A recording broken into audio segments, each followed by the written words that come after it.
The Marines and sailors of Regimental Combat Team 6 and its subordinate battalions have been conducting Operation Jaws in the Helmand Province for 3 months.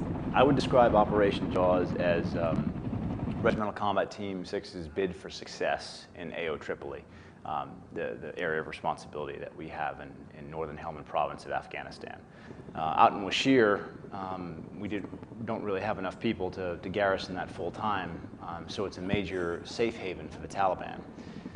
So we directed an operation, wrote up an operational plan to go after the insurgent network that was hiding out in the Gestan Valley of Washir. Major Jonathan O'Gorman was tasked with executing the most recent phase of the operation, where Marines with Charlie Company, 1st Battalion, 8th Marine Regiment, cleared several villages of insurgents in the Gestan Valley in northern Helmand.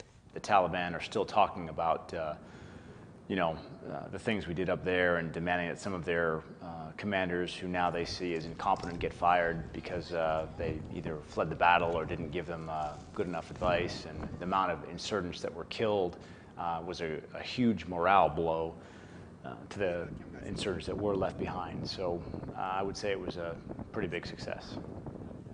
The execution of an operation is no easy feat. Major O'Gorman had to manage more than 1,000 people in multiple units and different sections to ensure the success of the mission. What we did from each section of the regiment, between admin, intel, operations, logistics, and communications, we pulled a lieutenant out of there with me in overall charge of it, and had to get up there a couple days early and kind of train to figure out how to be a battalion-like configuration. Although most of the Marines were pulled from within RCT-6, due to the size of the unit, they rarely interacted with each other. They don't communicate with one another on a daily basis, and whatever interactions they do have doesn't involve fighting companies in the attack, certainly.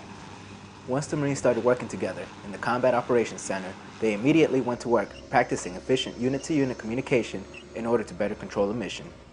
We got them up there, and we had to just basically kind of drill guys through the whole concept of taking an intelligence report, announcing it in the COC, what that would mean operationally or fires-wise, and what actions that particular, be it lieutenant or